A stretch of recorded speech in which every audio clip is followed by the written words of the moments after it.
Pose. Pose.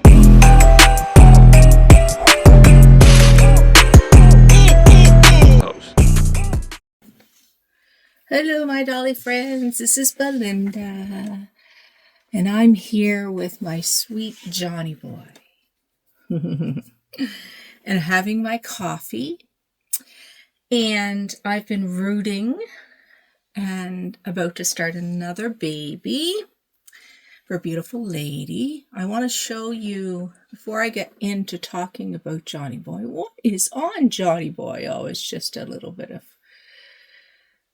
I don't know what that is. Nothing comes right off. Pieces of hair, probably. Oh my. Okay, so this little baby is Betty that I've been working on. Started rooting Betty. I put her eyes, and my gosh, I don't know if anybody else, but I struggle with getting the eyes. And I see that people take their eyes out, put new eyes in, and I'm like, oh my goodness. It is just not an easy process for me. But the eyes are in. Everything is good. I actually decided to add a little bit of dry skin here and on the nose, a little bit here. So Betty is a little bit dry here. I don't know if you can tell. It's just a tad of dryness. And if you can touch it, you can feel the dryness. But it's just a little tiny bit for Betty. And so I was been working on Betty. And I also put a little bit of dryness on her feet. Oh, I don't know if anybody can tell. It's right here. Just a little bit. And what I use for that is this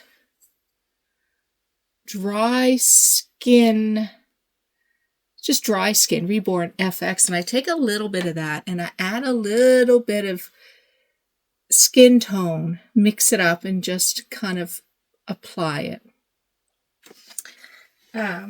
So sometimes I do that. When I first started doing it, I was putting too much on, and I didn't like that. I also added some to the hands a little bit, the top of the hands. I don't know if you can see that. It's just a little bit of dry, you know. She was a little bit overdue, so she has a tad bit of dry skin. Not too bad. Nothing that a little baby stuff won't clear up for her. And yeah, so I think it's cute. It gives a different little bit of effect, more one-of-a-kind baby. So that is what I will be working on. I'll probably get Betty's rooting done this weekend.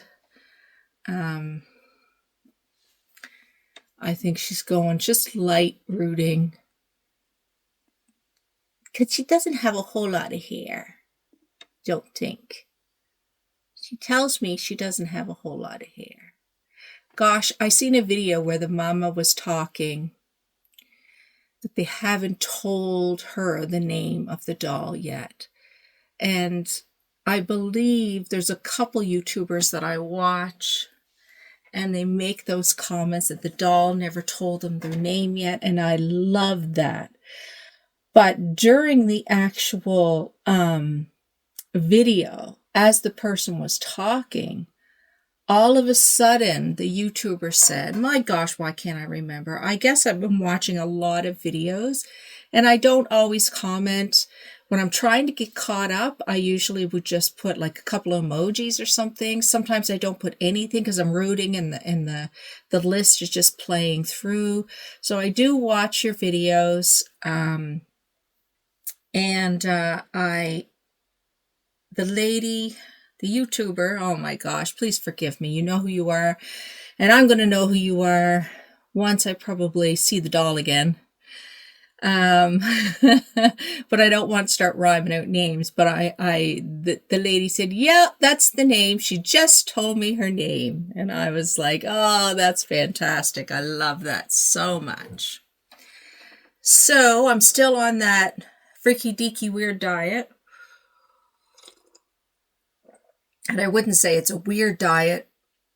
It's weird to me because it's not the way I've ever ate.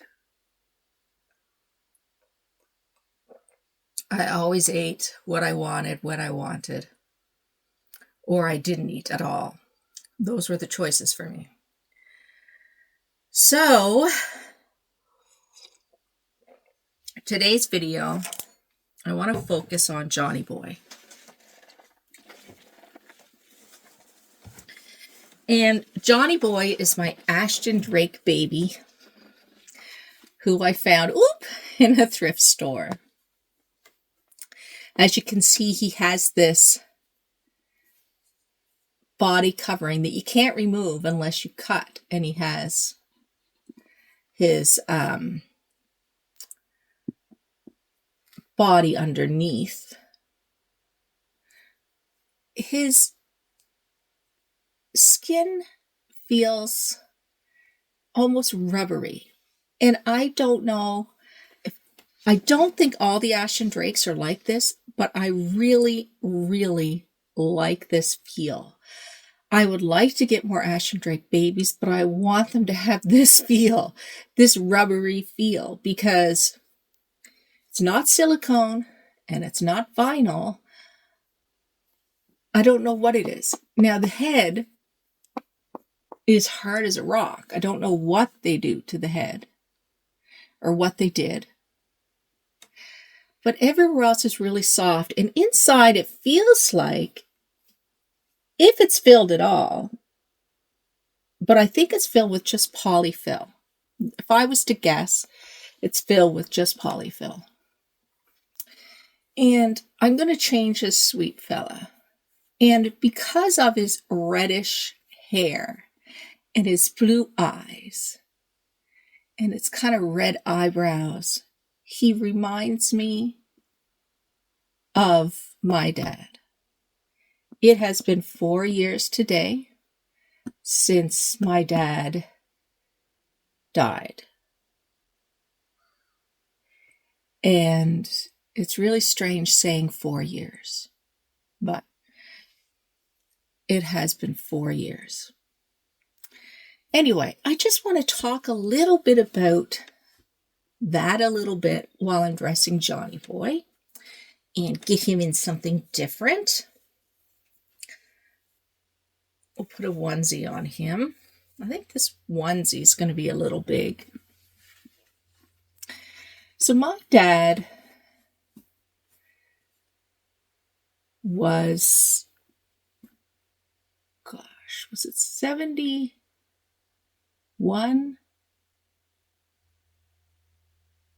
I think he was 71 or 72 when he passed of the dreaded cancer. Started out as cancer, and he complained about that pains for a while, and it ended up being lung cancer, was metastasized to his brain and other organs. And so that was what happened. I remember Dad was such a big smoker, and as a kid, and as more of an adult, if he would make any comments about my eating habits, to which he did sometimes, he would say, you know, Belinda, you're supposed to eat to live, not live to eat. And I would say, you know, Dad, you're not supposed to smoke either. We all have our things. We all have our habits. And maybe in the end, it's going to catch up with me like it caught up with him, but we all make our choices. Right? We all do what we need to do. We all do what we do. And whatever those outcomes are, those outcomes are that. And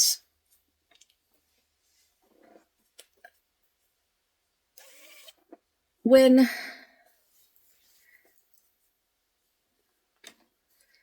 my relationship with my dad, for an example, has always been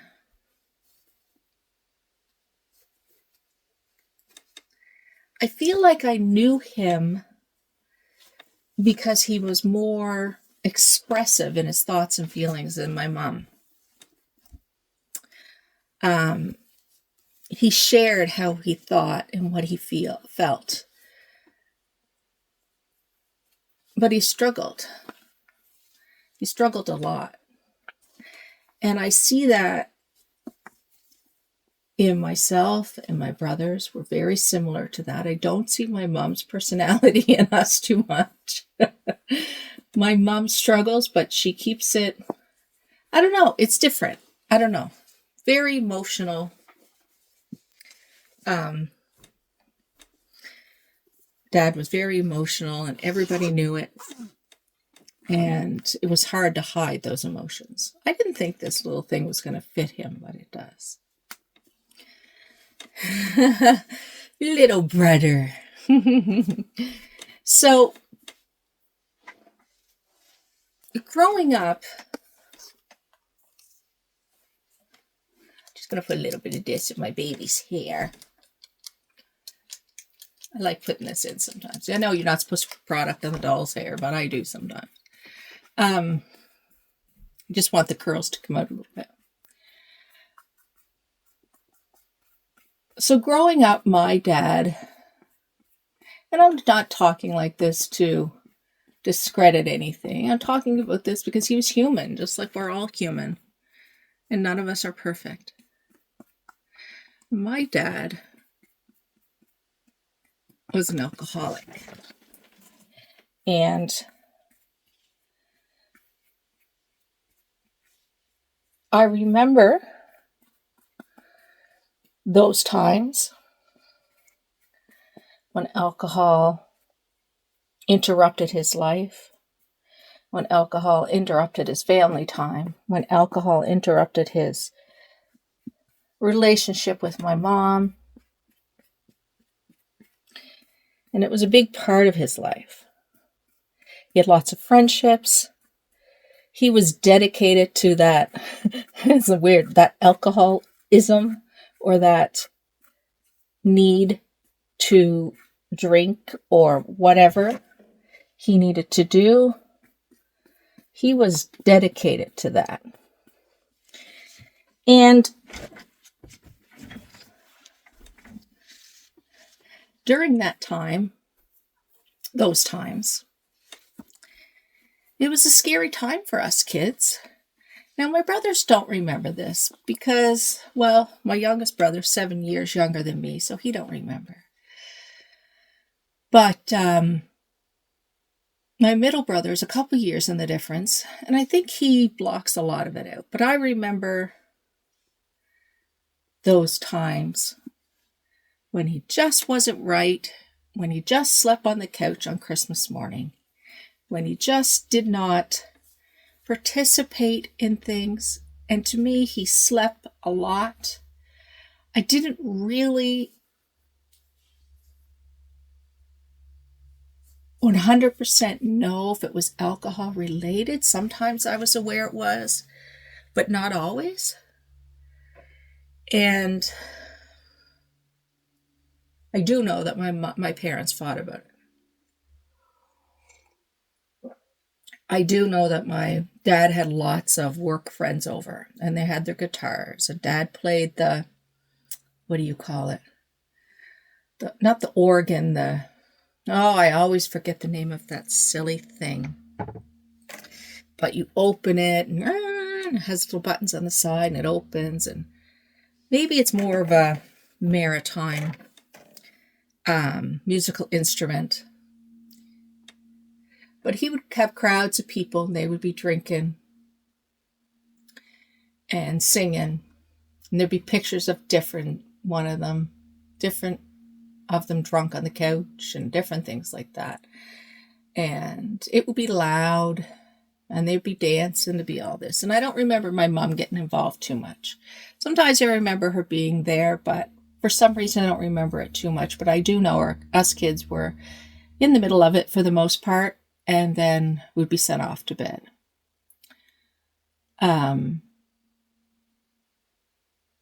There's some other things that I'm not going to get into, but it ended up being something I discovered as I got older, as a child, as an adult, going to my old house that I lived in. And some of those memories were brought back to me, which I don't want to talk about on here. I just want to talk about my dad, my relationship with my dad. And my dad, when he died, before he died and stuff, he said he wanted to be known as a good man. That's what he wanted to be known for. And he definitely died as a person who was very, very dedicated to members of Alcoholics Anonymous. He became a program member, and he was part of that program for 35, something like that, years. He was sober. And when you think when someone becomes sober, you think that everything becomes good and well. But when someone has coped a long time with alcohol and they haven't really developed any other way, they get frustrated and angry and irritated and all that sort of stuff because they don't have what they usually have done in the past. So then that phase of my childhood, my dad, I felt like I was walking on tiptoes a lot of times with my dad. And I feel that he felt the same with his father. It was more hereditary, passed down, and it continued to pass down to Dad's kids. And so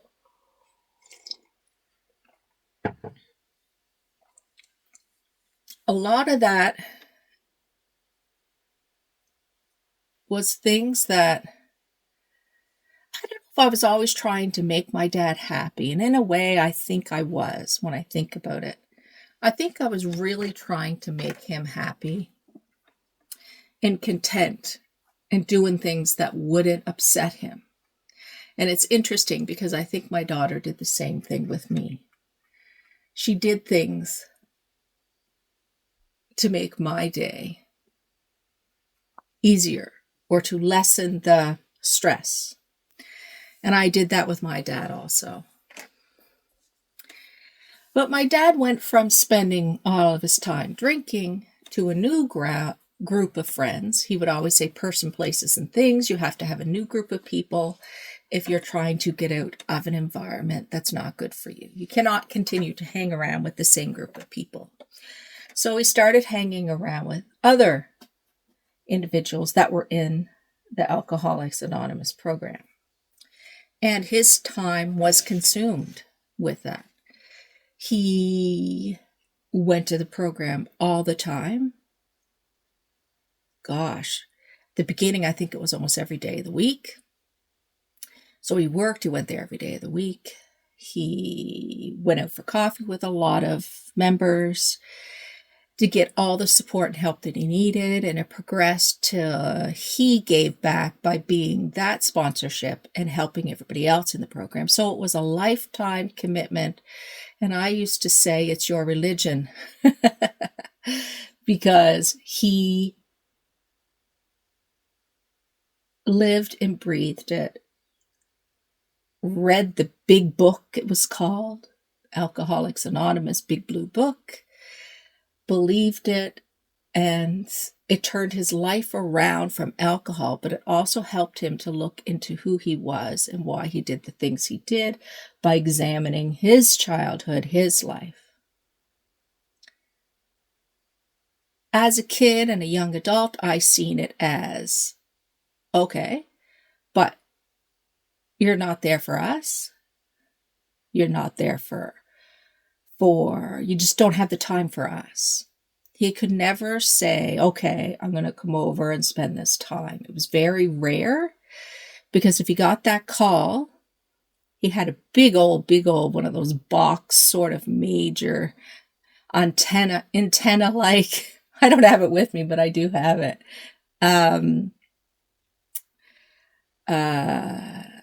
Cell phones.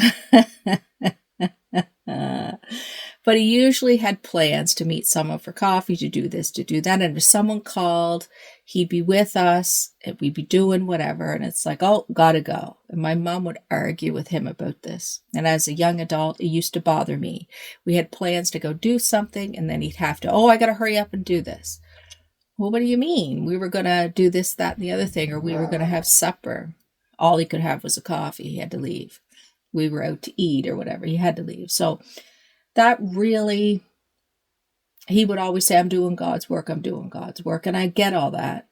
It was his identity. It was the validation he needed. It was everything like that that he needed to help others live a sober life. Yet, Mom said Mom's perspective was he was around less since he went into the Alcoholics Anonymous program than he was prior. So, and once again, this is my perspective, and I will say every experience, every story, everything is different from a different perspective. My perspective versus Dad's perspective of the situation. And, you know, if you have teenage kids, their perspective versus your perspective of their situation is all different. It's what they felt at the time.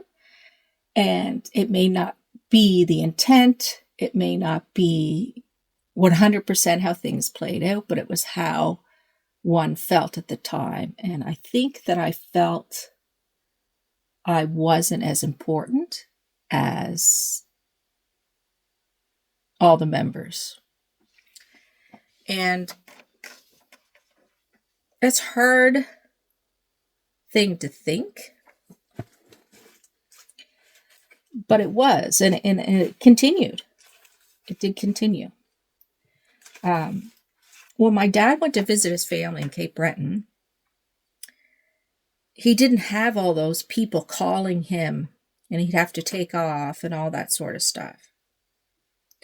So if you went down to Cape Breton during that time when he was down there, which was where his parents were and his mother and his sister and his brother, and if you went down there during those times, you seen more of your dad than you did in your own hometown. You spent more time with him, you watched movies with him, he carried on, he joked around, that sort of thing. And he acted different then too. I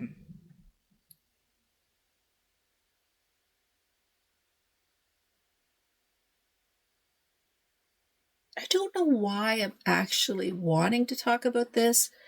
I think it's I'm thinking about him once again, thinking about my relationship with him, what that was like, his relationship with my children, what that was like.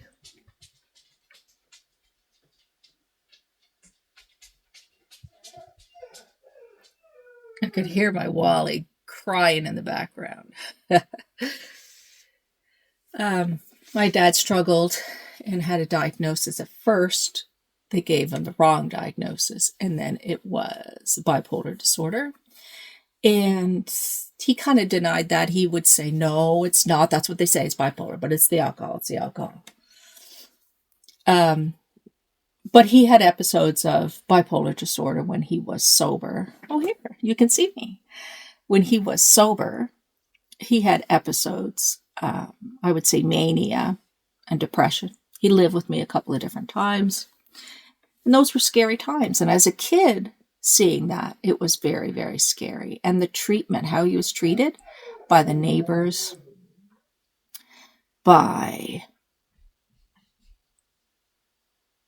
I don't know if anybody in Cape Breton seen him like that per se. I'm really not sure if they seen him ill.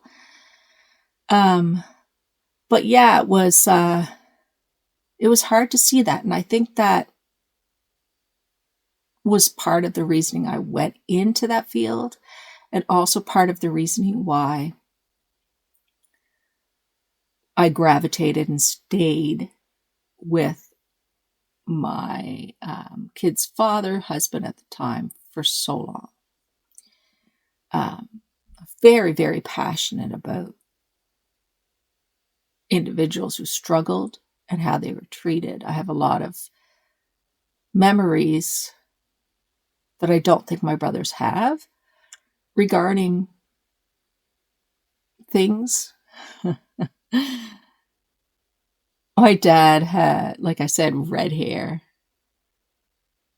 blue eyes, and he had a red beard for a while. And when I was really sick, he told me, I want to tell you something.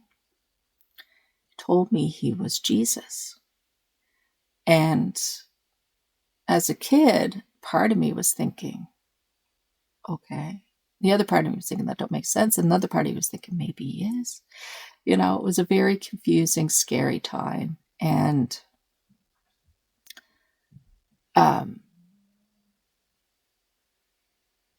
different episodes within the neighborhood as a kid, I won't talk about. But I will say that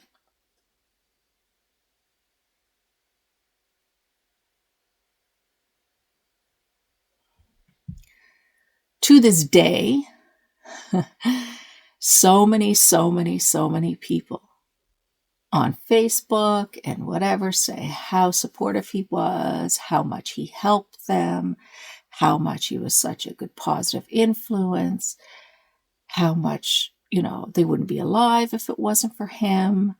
All those things, because he was so engrossed in that program. And I think that's wonderful.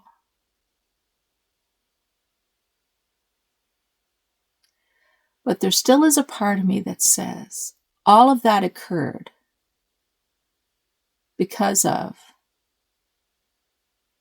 maybe a sacrifice of time, energy,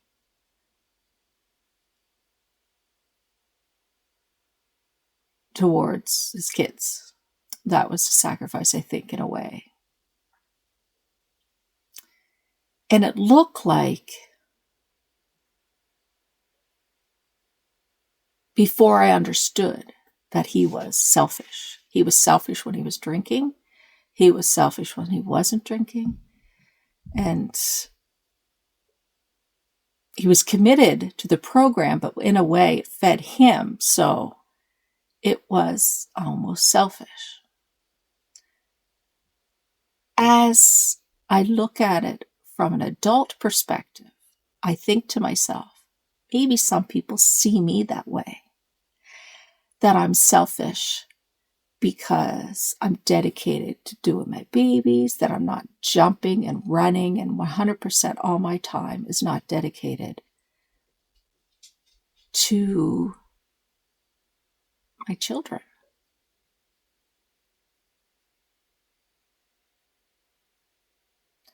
So I did gain the knowledge from my dad that for you to be a better person,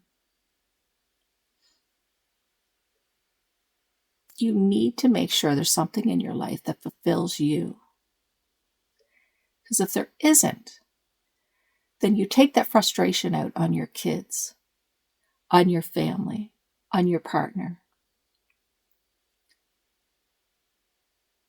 You need your hobbies. You need maybe your programs. You need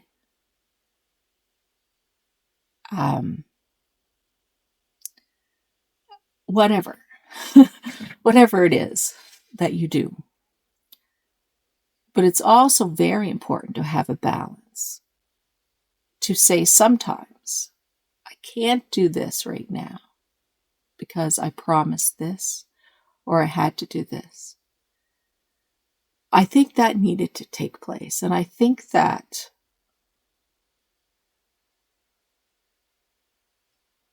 sometimes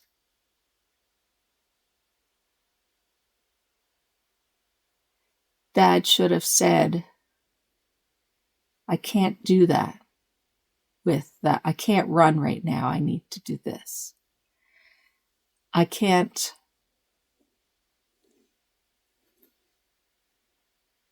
drop everything if I was in the middle of something. You know what I mean? And I think he did that in Cape Breton. And I feel that their relationship, my cousin's relationship, is different with my dad. Because he didn't drop everything to go somewhere else. He was still had that need to support, to help, to do whatever. So when he was there, I think he shifted from the alcoholic member support here to let's support my family, or I'm not really sure.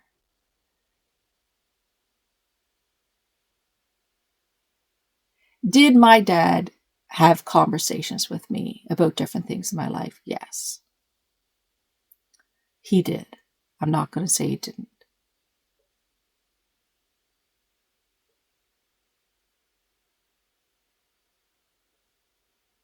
Did I not put the effort forth the way I should have? Probably. I probably didn't.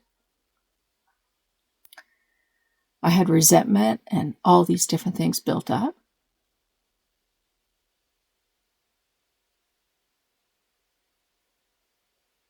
Which happens.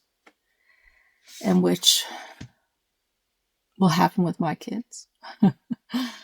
But what we do is we do the best that we can, what we know at the time. And we do the best that we can to keep ourselves healthy and safe. And we all come with baggage. We all come with hurt. We don't want to transfer it to anybody else. And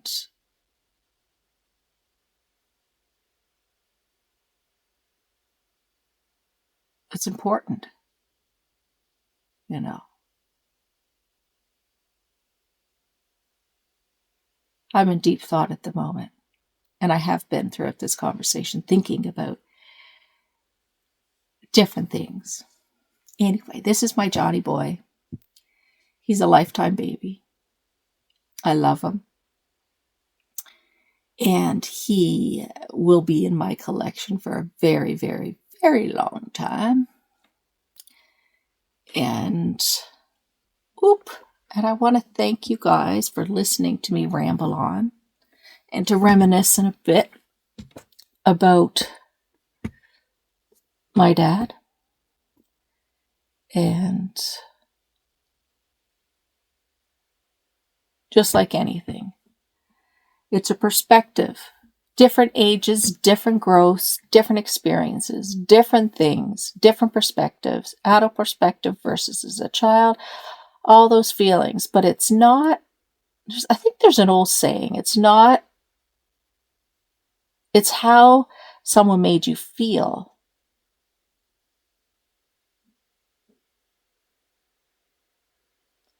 And those feelings are hard to get rid of, you know.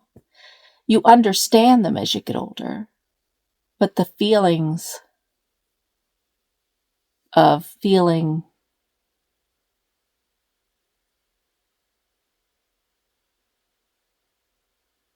lesser is different. It's like Dad had two worlds, you know, and that other world I didn't know. I wasn't part of. I knew my world.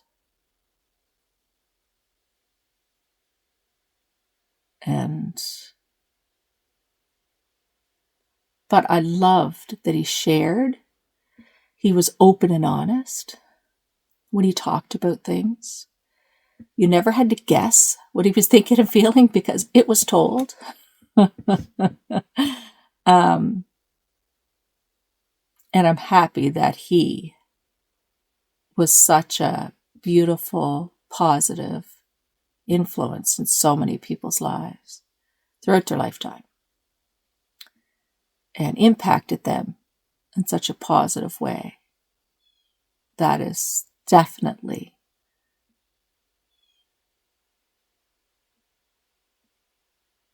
a lot of people can't say that. And that's what he wanted. He wanted to be known as a good man. Well, you accomplished that, Dad. You definitely accomplished that. People still talk about it to this day. They talk about you.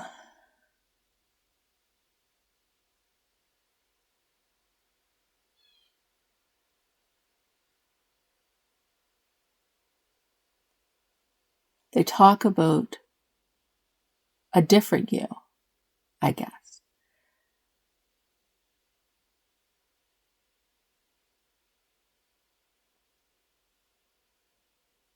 Anywho, I'm going to end this because this is, like I said, this is not in any way, shape, or form to discredit. It is to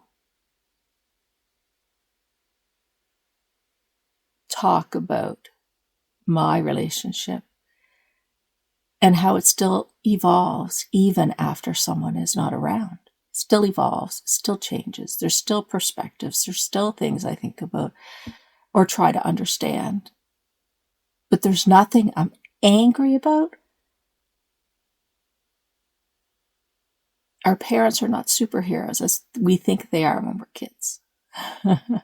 We understand more and more that they had their own struggles and they did the best that they could. And I will say, anytime I was in the hospital, anytime I had my kids, anytime there was anything going on of serious nature, he was there the entire time. He never left. Maybe he'd go out to smoke, but then he'd come back in. But he stayed the entire time. And so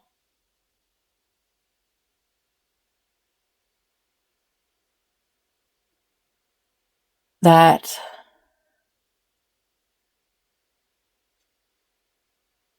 is priceless. All right, guys, have yourselves a fantastical Saturday. I'm going to finish my coffee, probably do some rooting today. And by Monday, I'll be starting on a new baby.